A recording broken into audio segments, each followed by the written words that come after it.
SOMA.V is a gold explorer that is making some noise across social media. What truly sets this company apart is its remarkable ability to finance exploration through its own production operations, despite being just a junior player in the industry. But that's not all. They are also experiencing a robust growth that is capturing the market attention. If you are interested in a story that goes beyond the typical exploration narrative and focus on production growth, then this is an opportunity that you can afford to miss. Join us in the interview with Javier Cordova, CEO of SOMA.V Corp, and discover why this company is causing sensation. Stay tuned in this dubbed interview from Spanish.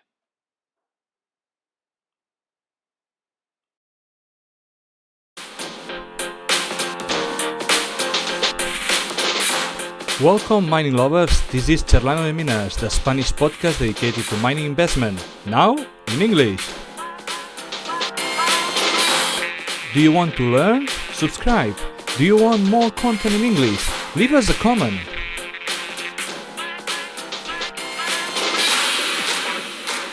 The episode is about to start.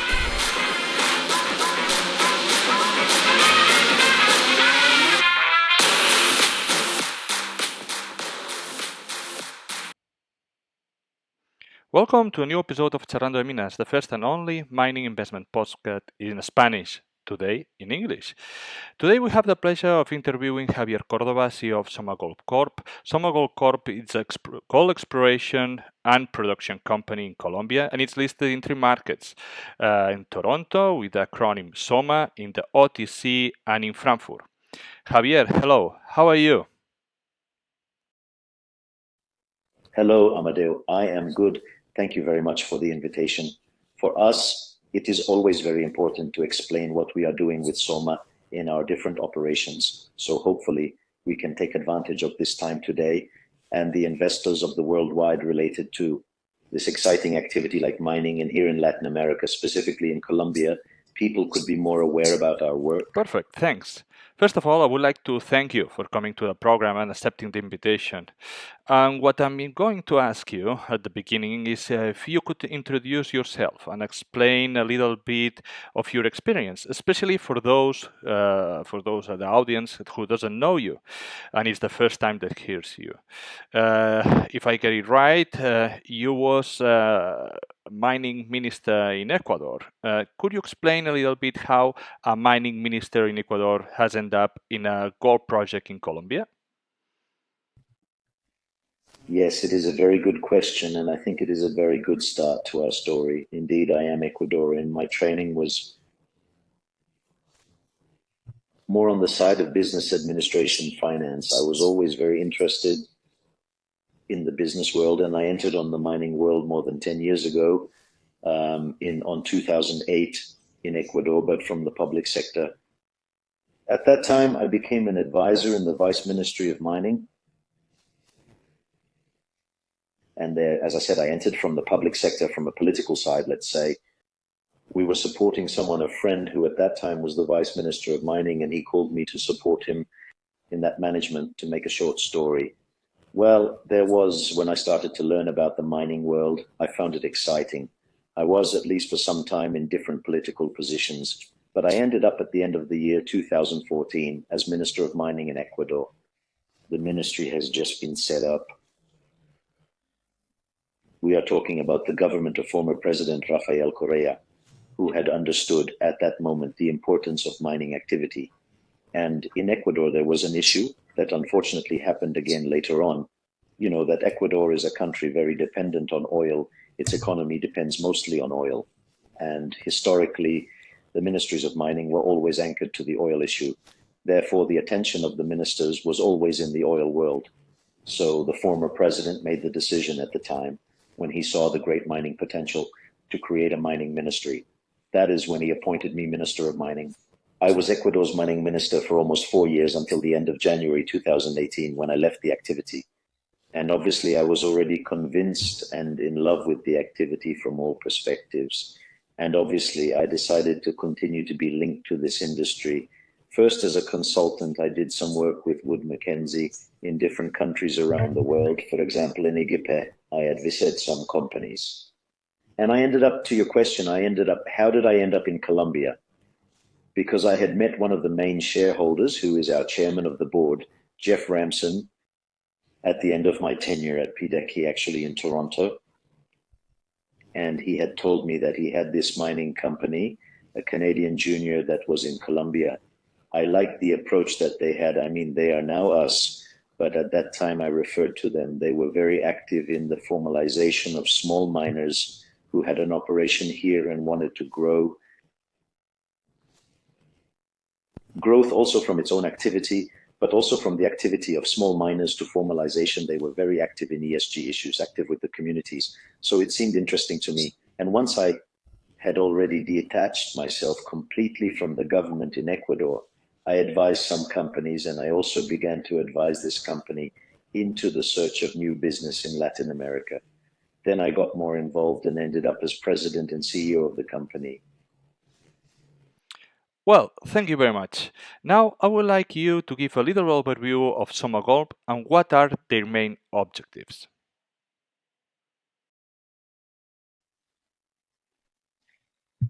Look, as I mentioned to you, we're a Canadian junior company.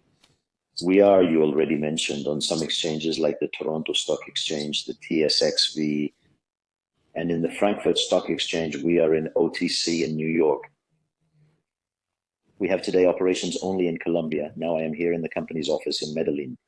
We are focused, although we always see opportunities in the Andean region, we believe it is an area with a lot of potential. Again, being Ecuadorian, I still think that Ecuador is a country with a lot of potential. We also see alternatives in Peru, but today we are focused here in Colombia. We own 3 companies in Colombia: Operadora Minera, 4 Points Mining, and Izara Holdings. We have around 41,000 hectares in the department of Antioquia, in a very prolific area of Colombia, where more than 50% of the country's gold production is generated. We are currently operating one mine, the Cordero mine. I will go into a little more detail about this mine later. When we bought Operadora Minera 3 years ago, we were operating 2 small traditional mines in Mangos, which were already in a stage of depletion. We closed those mines at the beginning of this year, and we were developing and are in full production at Cordero, which is our new mine. We are generating around 3,000 ounces of gold per month, which for us is a considerable number, even more if we take into consideration that when we bought the company, the production was around 1,600, 1,400 ounces with 2 mines. So the process has been complicated. We have a great team, and besides, as I said, we have over 40,000 hectares in a very prolific area. We are also betting a lot on exploration. We also have a very professional geology team from where we see the company's growth perspectives. Perfect. For me, when I look at the SOMA Corp for the first time, it was a little difficult to understand, especially because the fact that it's this agglomerate of different small companies that are producing in a more or less artisanal or semi-artisanal way, and then we see the whole complex, no? So one of the things that I would like to do now is, let's say, I give you my general overview of what SOMA Gold is, and you can tell me if I understood it well or not, if there are any corrections that needs to be made. From my point of view, SOMA Gold is exploration and production company in Colombia, in the Antioquia region. There is a great mining culture. In this region, there are large companies like Angol, B2Gold, Gran Colombia Gold, Continental Gold, and you just said, no, you have one mine operating, but 3 subsidiaries and different exploration projects. If we look from the operational point of view, you have the Bargre complex. And in this complex is where the ore is processed. And it was in operating before from all mines, like the Ye and the Mangos mine. And right now, this complex is processing almost 500 tons per day, but it can potentially produce twice as much. On the other hand, we have a mill in El Limón, which is located 45-50 kilometers away from the Bagre complex, where it can additionally process something like 225 tons per day, which is currently under maintenance. But the idea is to move that mill to the same Bagre complex to increase, let's say, the production of the whole complex. If we look in terms of mineral extraction, you have the Cordero mine. That is the mine that it's part of the same complex, and that the production in 2022 was 84,000 tons. The resource indicate in ounces is about 78,000 ounces of gold, and is the infrared you have 192. With the approximate grade, let's say between 6 and 8 grams per ton. You have another product which is Nietzsche, which is further away and it's not producing right now. But in 2019, there was a resource of 49,000 ounces indicated and 85,000 in infrared, with a grade between 5 and 6.5 grades per ton or grams per ton. And as far as exploration, which we will go later in detail, but you have a Limon, and you have a property called Zara, which is very close to Bagre complex. Will that be more or less a good summary of the situation, or there is something that needs to be corrected? No, I think the interview is very easy. It is a very good summary, very accurate of what we have today as a company here in Colombia. Super, because sometimes there is so many complex and movements that you are doing and exploring. Well, sometimes even looking at the presentation, it's a little bit difficult to put it in order, everything. So we are going now slowly, understanding everything that you have. And yet, is one of the things that we like to highlight. You have only been the CEO of this company for 2 years and a half. And there's been many changes since then. You have doubled production since you arrived, and I would like to know how you have done this and how you have achieved this to increase in just these 2 years.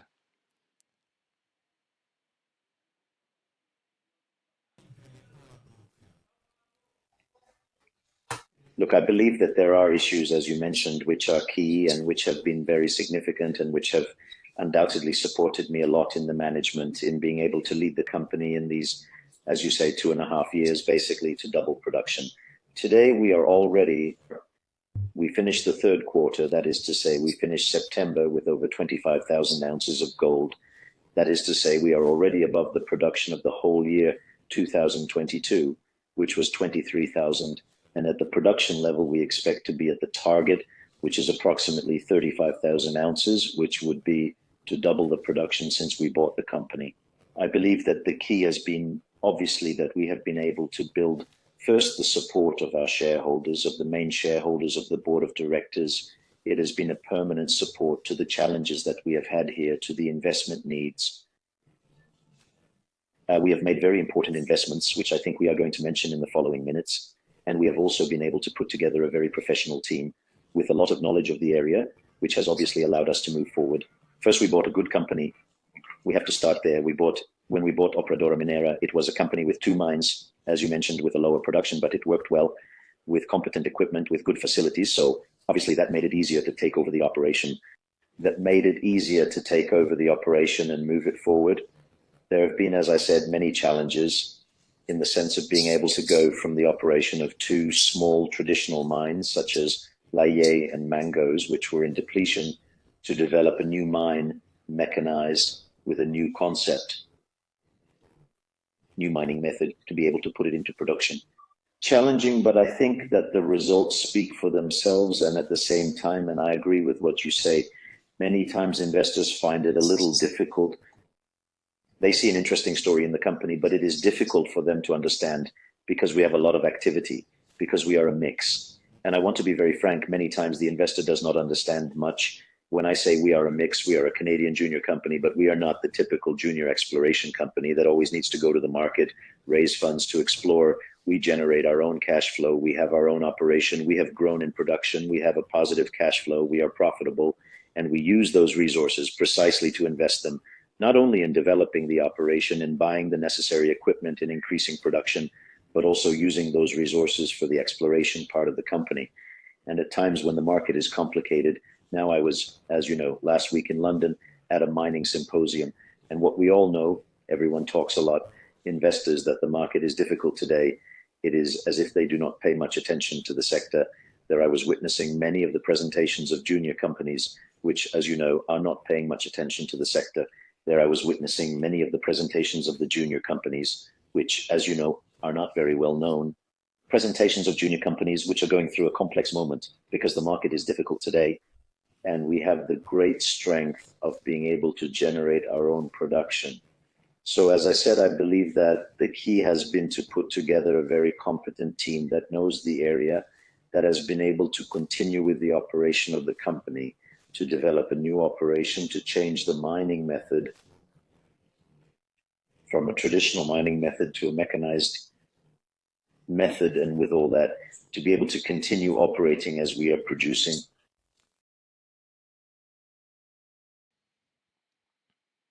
You just said that you have moved from a very traditional mining method to a more mechanized method. I would like to try to understand what you mean by mechanized and what investment you have made to make able this change. Yeah, sure. Look, when we talk about traditional to mechanized, when we talk about a traditional mining development and production, we mean that it uses conventional equipment. That is to say that it is the people, the operators with the jackets, who are the ones who, in a personal way, let's say, use them to drill, shovels, rakes, the winches for cleaning, that is to say, to move the material, because one goes out on rails to transport the ore and the tailings. That is the traditional method that was used in the mines Laie and Mangos.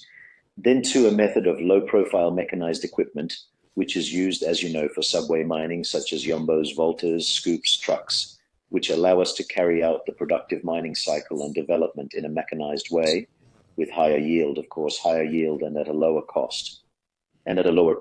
Obviously, changing from one to the other implies a lot of things.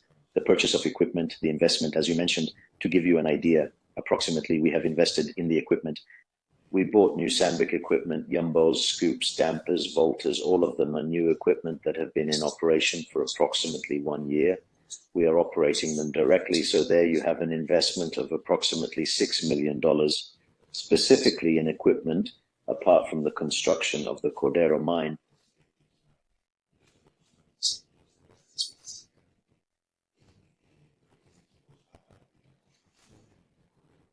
Cost us approximately $4 million.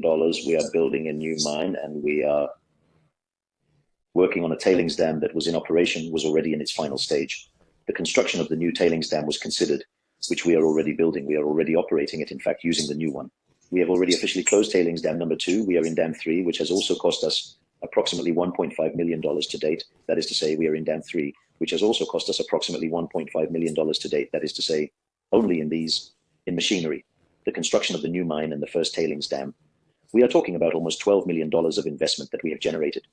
So that is a little bit what we mean by moving from the 2 traditional mines, which were the ones that the company operated from the beginning, Laie and Mangos, now to the Cordero mine, which is a mechanized mine with all this underground equipment, to the Cordero mine, which is a mechanized mine with all this subway equipment. If I get it right, we are talking about narrow veins, right? Gold narrow veins. They are gold hydrothermal veins. Exactly. They are hydrothermal veins. They are narrow veins. They vary a lot. In our case, I would say they are between 1 and 2 meters, with a lot of variation, of course. As I mentioned before, and speaking of high vein machining, which is not new for gold mining, there are many massive methods that have been scaled up at this level, and having obviously the geometric analysis of the body, of the massif of the vein, an estimate is made, and that allows us to advance in all the technical economic analyses for these methods, which in the end, what we have to do is to make an estimate, and that allows us to advance in all the technical economic analyses for these methods, which in the end allows us to provide, with the use of mechanized equipment, obviously the best possible yield for the area. It always has to be in account that the fact that of this narrow vein. At the end, in a very broad mechanized method, you can end up with a lot of residue, no, mining small veins. And let's say, therefore, if you have a lot of residue, then you reduce the grade. And obviously, it's a balance between mechanization and go much, much faster and have more residual or more artisanal. And then you have a grade, but obviously not at the same speed. You have 6-7 grams per ton, which are rich vein, right? But normally this type of operation are a little bit more expensive. What is your cash cost and all include sustaining costs?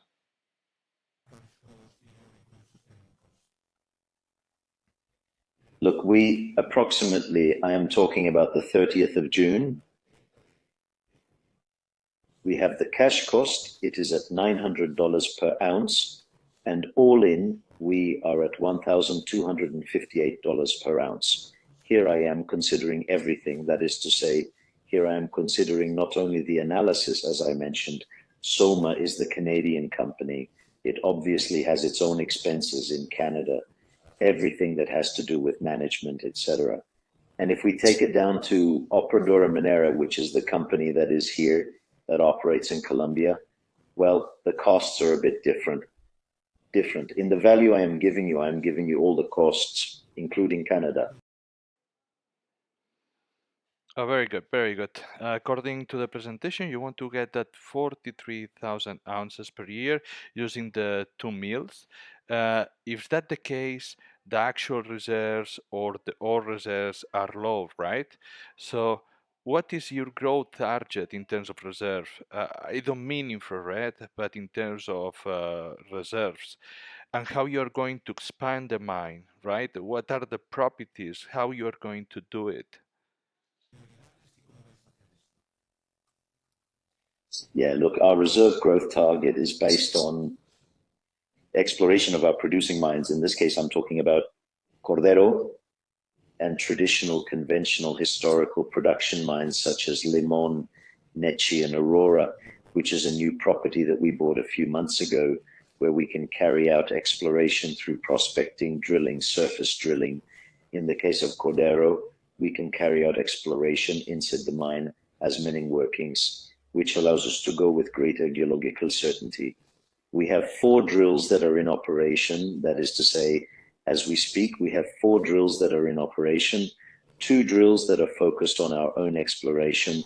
That is to say, to generate more information and more resources in the southern zone, which are Zara and Lyman properties, which are specifically exploration properties. And we have 2 drills that are in Cordero, one on surface and another one that is already drilling inside the mine, precisely to be able to extend the resource that the mine has. Today, we have already reached level 6.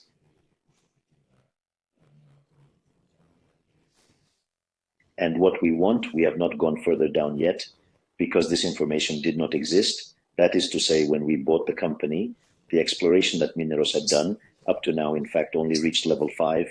We have already extended it to level 6, but we are exploring in depth to be able to grow both in depth and in sprite to the north and to the south.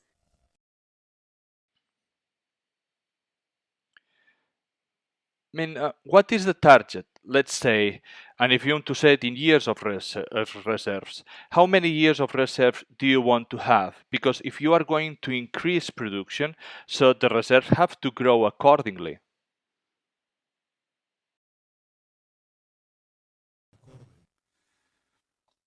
Yes, look, I would say that we are always aiming to have over 10 years of reserves with the production more or less of what we are talking about. This year, we are going to accelerate in approximately 34,000, 35,000 ounces.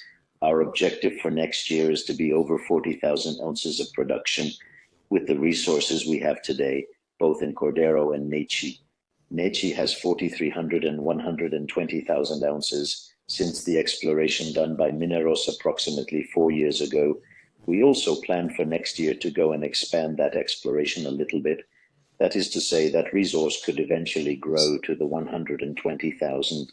We believe that obviously the resource within Cordero in the mine that we are exploring, we are producing, should grow, and the southern zone, a historic mine such as El Limon, the new property that we bought from Aurora, Well, our objective is to have, and that investors know that they have a horizon of at least 10 years of production.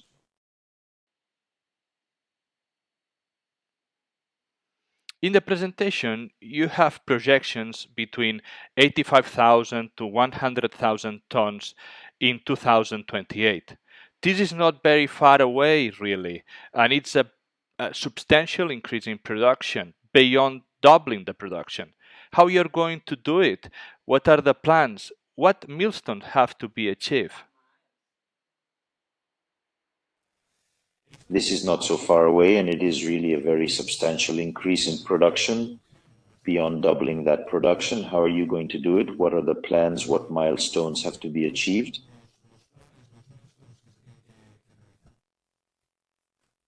Obviously, eventually we have to grow.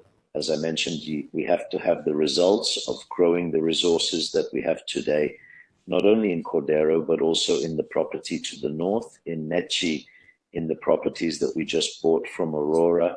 And in the central zone, let's say, towards Aurora, this is in the southern part of our property. The northern part is where Nechi, also to the south of Nechi, but to the north of the bulk of the hectares we have is Cordero in operation. And in the middle, so to speak, an area that is very prospective is where we have great expectations of being able to generate more and more information with exploration. So without a doubt, the key to reach those production levels of between 85,000 and 100,000 is not only to be able to grow Cordero, but obviously to be able to have other mines in operation in the area.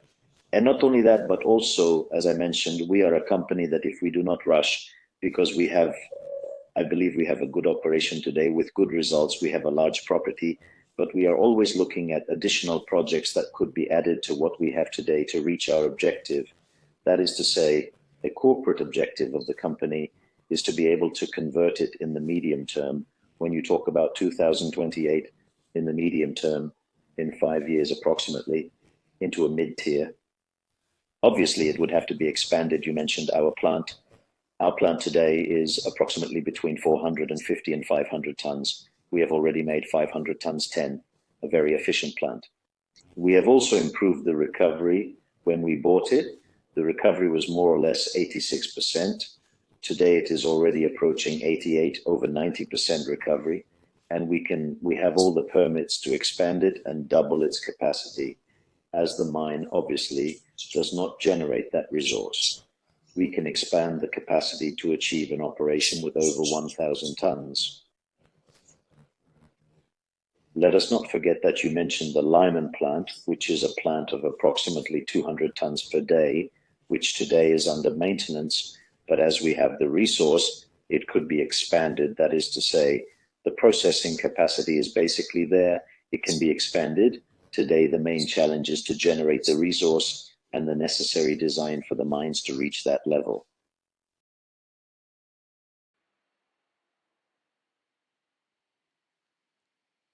Perfect. If we focus in Neche, which you said is key to get able to get all of this production, I think that you are currently waiting for permits, right?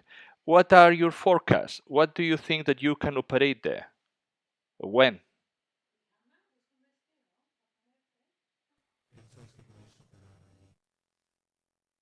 Well, the first thing we have done in Nechi, as you rightly mentioned, this is a project that when we bought the company, it was already, it has a 43-101 at the time. Mineros, which was the company we bought, a mining operator, had already made an initial development, but that was left. We had not focused 100% on advancing in Nechi because we were more focused, obviously, on Cordero, which was the closest operation. Now that Cordero is operating, now that Cordero is stabilized, let's say so, it is going, the interest is going to Nechi. The first thing we have done is that we have already worked on an update of reserves for the presentation of a new PTO, which is the new technical plan, a new work plan that has to be presented to the Secretary of Mines.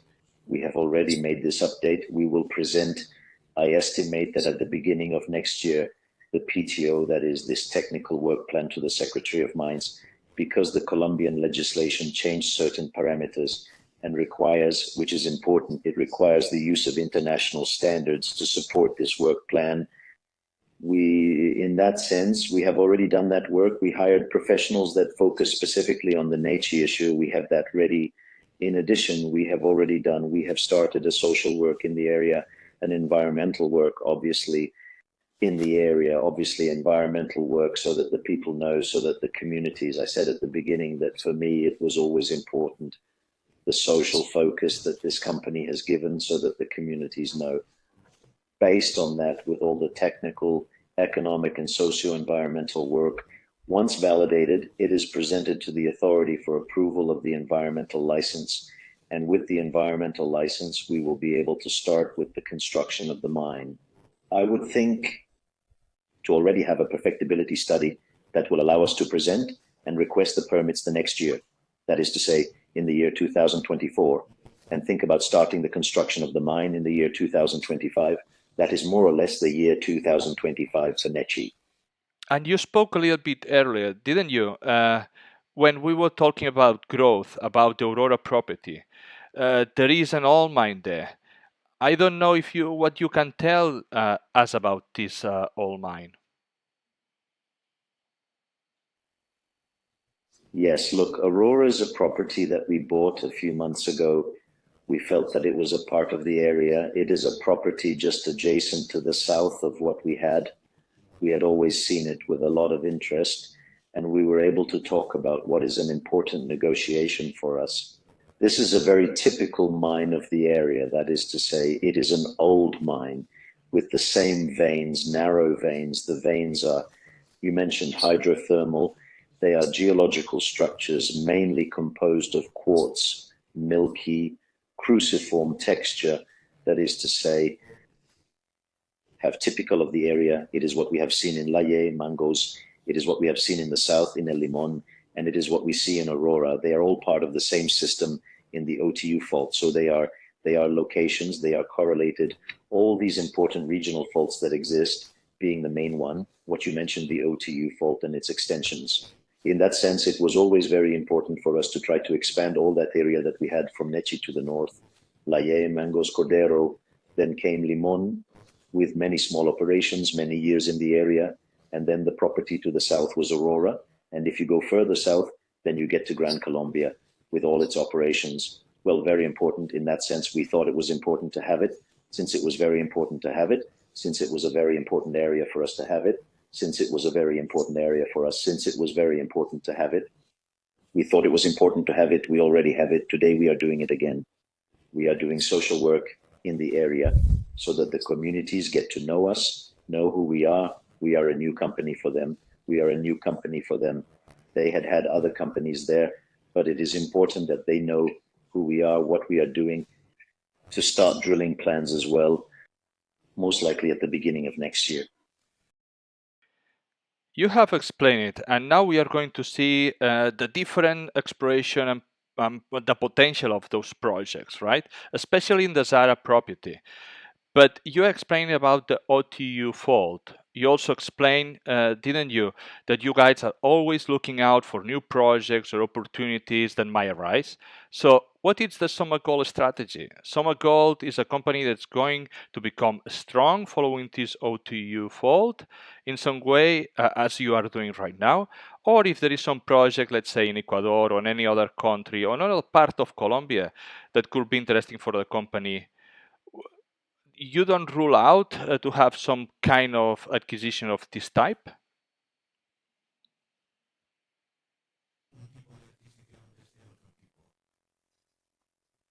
Yes, no, look, I think that something is mentioned at the beginning. We do not rule it out. If you allow me, for example, more broadly, I believe that today, yes, we are going to make our objectives strong. That is why we have put so much interest and we have bet so much on the OTU fault zone. Let's put it this way.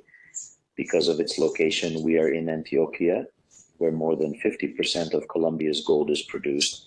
And we are basically in the heart of Antioquia. You mentioned a moment ago the Aurora mine. And as I mentioned to you, it is strategically located north of Segovia, where Aris Mining operates.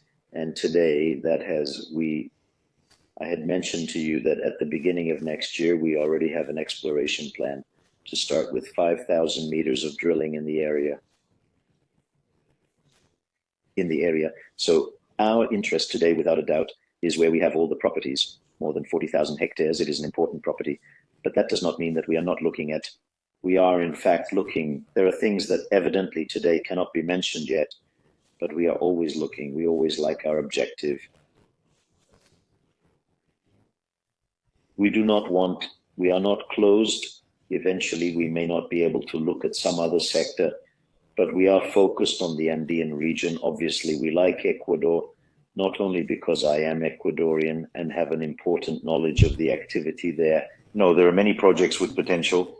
There are many potential projects in Ecuador. We are also looking at Peru. There are interesting projects in Peru, which is obviously a mining country par excellence. So we do not rule that out. We do not rule it out. We are looking at it, and we do not rule out seeing opportunities in Colombia, outside the region, outside the Andean region. So let's talk a little bit about Zara, right? Zara itself, the property, right? There is a different artisanal mining zones: Estrella, Dimon, Diamantina, Primavera, Limoncita, Cañón de Rojas. Could you say which one is more a priority and why?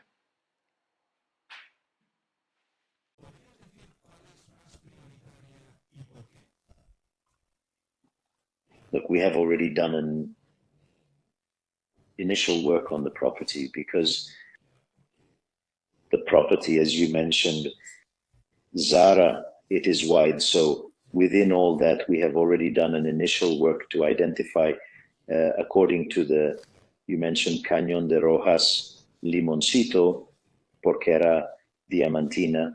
They are small mines in operation that we have already been working on. We have done a work with the geologists to identify which are the areas where we want to start originally. Let us not forget that for our projects, all these would be catalogued as greenfield. Our property is wide. It extends from Zaragoza to Segovia. It covers the zone of influence of the whole area. But if there were artisanal mines, are they still considered greenfield? Well, there is no recourse there, right? There is any work in terms of resource. There is no resources. Did you do any work? Yes, exactly. There is no resource. So we took that initial information. Some have operated until recently. Others have been abandoned for a longer time. So there is no resource. Most of them have been done. There is no modern exploration work, let's say. But drilling, much less. We always enter in coordination with the communities or with these old mines. We enter to the geologists. It allows them to take certain information, and from that to develop. We have already been Limoncito. We have already been in Cañón de Rojas. We have drilled Diamantina. We are today focused in the Porquera zone. Then we have already observed extensions of mineralization in the Porquera zone. We have already observed extensions of mineralization that include, I mentioned Lacron. It is a mine that we reviewed. Diamantina. They are targets that extend along 2 kilometers in this same fault. We have already identified a second trace with a length of approximately 1 kilometer, where additional mines are found, such as Primavera, Lamada. Outcrops have been identified that also suggest us the possibility that this same mineralization has extended. Those prospects that are in the Segovia area are today in prospecting information gathering.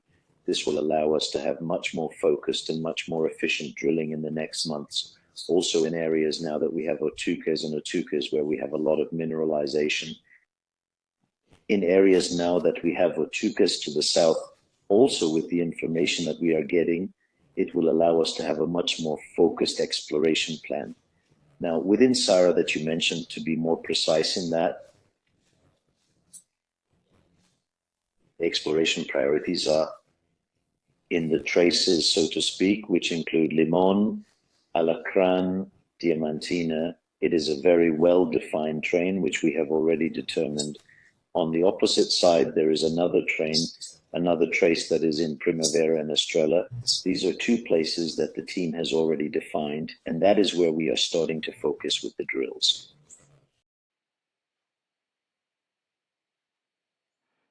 in terms of exploration, right? If someone walked into Soma Gold today and a year from now, what answers will they have? Or what answers do you want to be answered in a year from now in terms of exploration?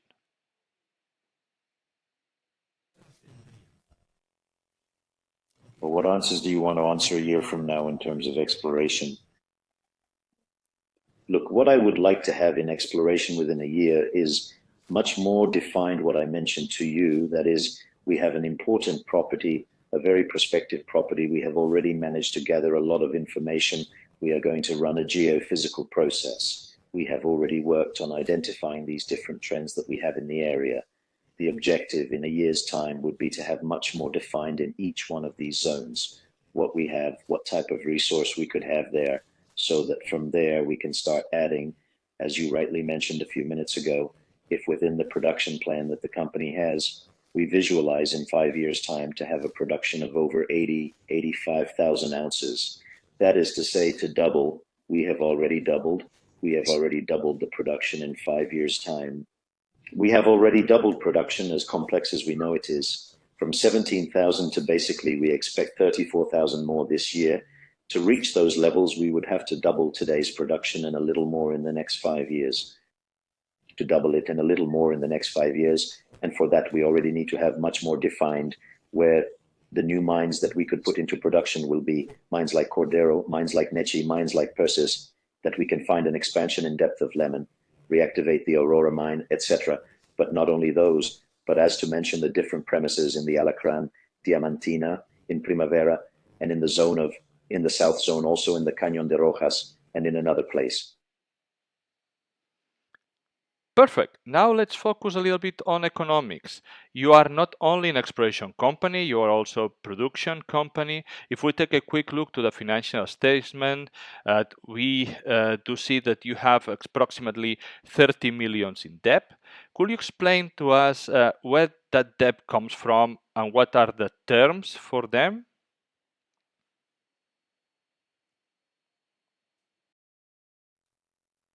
Yes, look, the 30 million of debt that we have from the one is 5 million of debt related to the financing of the equipment.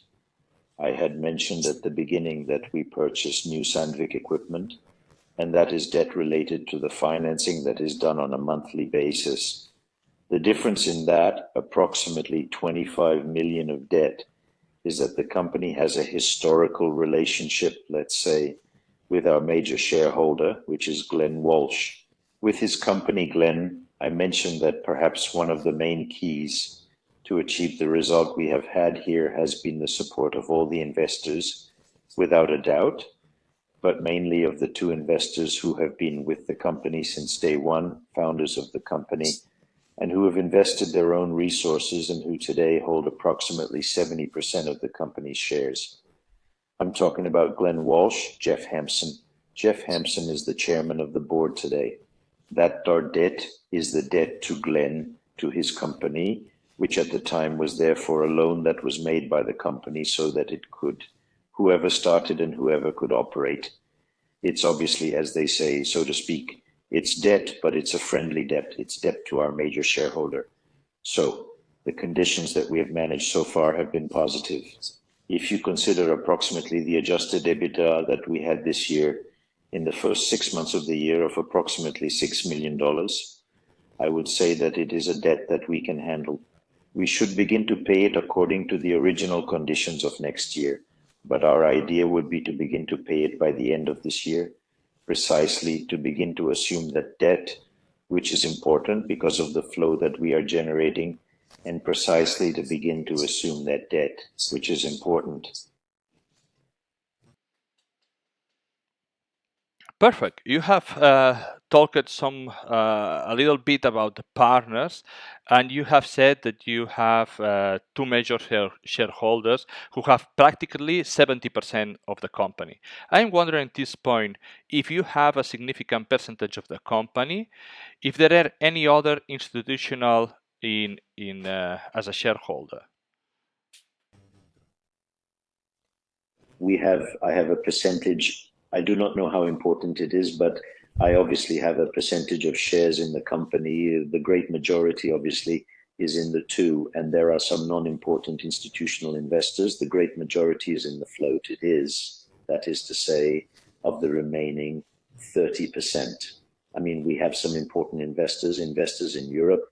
In fact, the Frankfurt Stock Exchange has more liquidity and moves more than the stock exchange of our stock, well, in Toronto, and investors in Canada.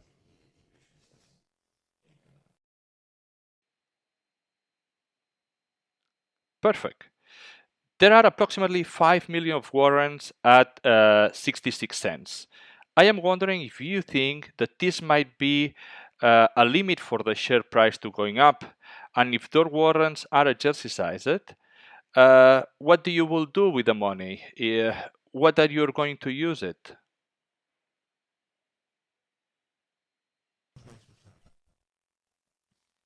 Look, those warrants, effectively, I would say to you that from my point of view, if they have acted in the last, if you analyze the investment price in the last weeks, maybe in the last 2 months, I would say that they have acted as a kind of stopper, effectively, because the price has always been around those levels, but it had not been able to surpass it. I would say that part of it is those warrants. One cannot stop considering that this is a real option. However, look that in the last few days, we finally managed to overcome that cap, so to speak.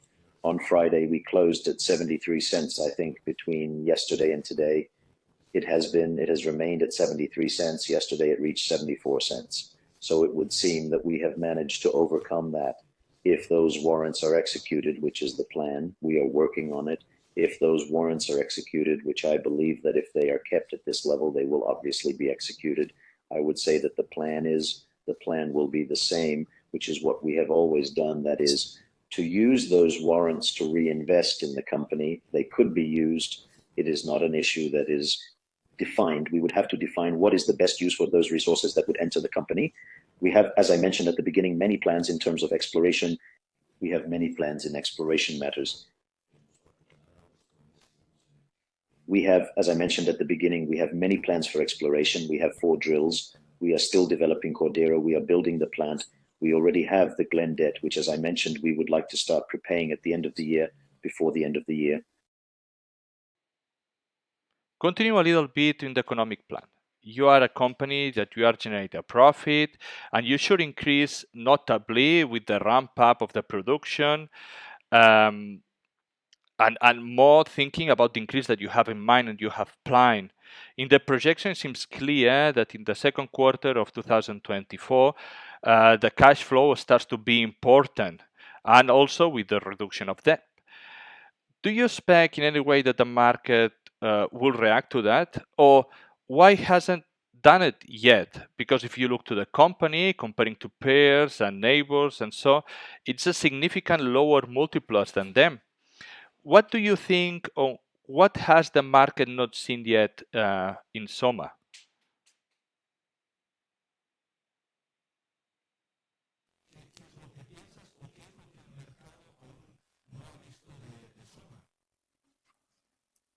Yeah. Look, I think I ask myself the same question, to be very honest with you. But no, look, I think there are several factors. As I mentioned to you, I was listening to it last week on Friday, between Thursday and Friday, in London, one of them, and I mentioned it to people as important in the mining world as Frank Giustra, to give you an example, or the CEO of Wheaton.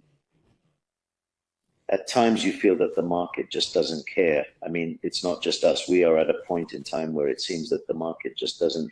It would seem that the market does not pay much attention to the companies in the industry, despite the fact that in our case, what you mentioned, we are a company that is generating positive cash flow, that we are profitable, that we are exploring, that we are giving palpable, real results, like basically doubling production in a couple of years. I would think that the key here will be consistency. We have been consistent, and I believe that the market, although obviously I would like it to react faster, but it is reacting. If you look at the evolution of the investment, and if you look at the last 52 weeks, if you look at the measurement of the last 52 weeks, the lowest level we reached a year ago approximately was 22 cents. And that, yes, it was because we had a union strike a year ago. We have a union in the operator. We were negotiating the new contract.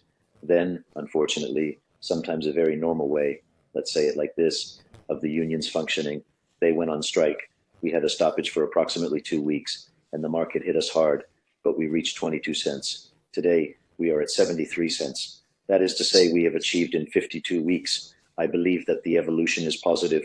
I believe that if we continue to be consistent with the operation, we continue to be consistent with production, the market will react. And also the other thing, that is why we talk so much and we focus so much on exploration. And here I also want to be very clear. I believe it is important to expand our resource base. That is to say, we need to increase the value of our resources. I mean, I believe that the market also wants to see, and investors want to see, they tell you, well, very good, you have a good production, you have improved your production, you look positive with your cash flow, you are profitable, but until when? You are going to have at this level of production, you are going to have an operation for 2 more years, 3 more years, for 2 more years, 3 more years, or are you going to have a sustainable production when I can see, well, 10, 15 years of production?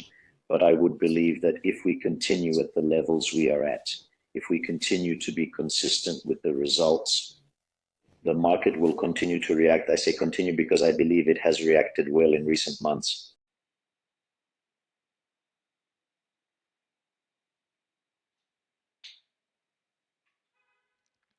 The project is located in Colombia, and it's a country that has changed for first time in the last year of government to the left. How is the country? Have there been any kind of changes that affect mining? Because usually in Latin American countries, when the left rise, normally there is always fear to the change, and fear to change towards mining legislation. Look, I do, without a doubt, he generates a lot. I personally experienced it in Ecuador as well. I'm going to leave Colombia for just a few minutes.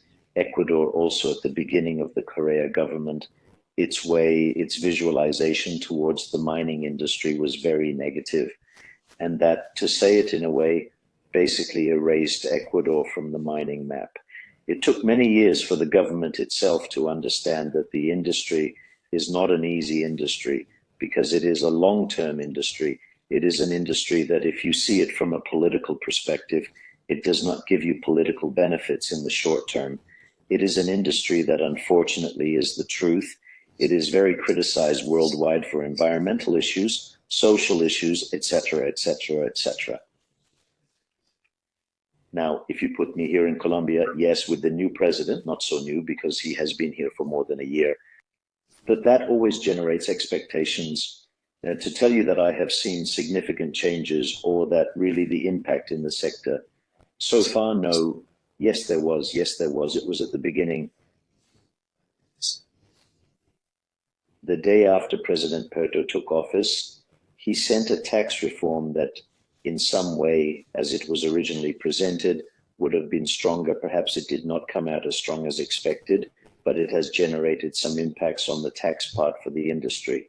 So far, we know that the government is analyzing environmental issues, some labor issues, but in practice, we have not seen anything else. But going a little further, I must be very honest with you. I mentioned again the subject of London. You see in London, in projects in different parts of the world, in Africa, obviously here in Latin America, etc., because they are long-term projects. And in the long term, we are going to have to deal with different types of governments, governments of the left, governments of the right, governments that are more focused or that pay much more attention to the subject of foreign investment, governments that perhaps focus in another sense. For us, the key is to continue contributing positively to the development of the country and to the development of the areas that historically have had a lot of limitations in terms of economic development limitation, to continue contributing to the generation of employment, to continue being very responsible with our tax payments, to continue being very responsible with our environmental issues. We like not only to comply with environmental regulations, but to be above environmental regulations. This has led us to be awarded 2 consecutive years by Antioquia, which is the environmental authority that regulates us. So I would say that I understand, and it makes me very much this question of how we see our situation here. We are calm. We have not really seen our operation impacted by the new government, and we are always willing to adapt and comply with the regulations imposed by the governments, who obviously are the ones who regulate the activity.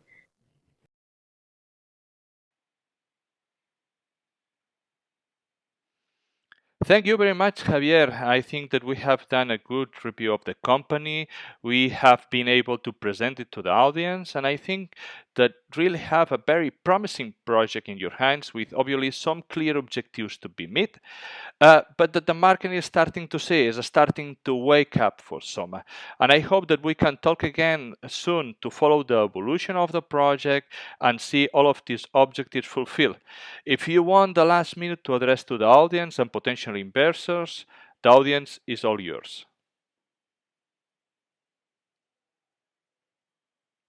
Thank you very much.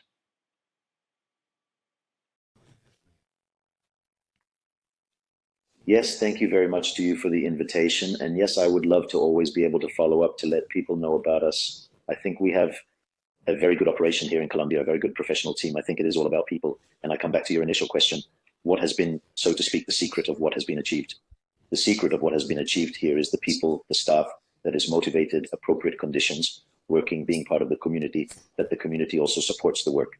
So I hope that we can continue to meet the objectives for our investors, obviously to generate a return for our investors, which is key in our process, but at the same time to be able to continue to work in the right conditions, to work to be part of the community, key in our process, but at the same time also to continue contributing to the development of Colombia, of the communities, and within all of that, to continue growing as a company. We would love to continue to be watched with attention and to be able to have these spaces where we can communicate. Thank you very much to you.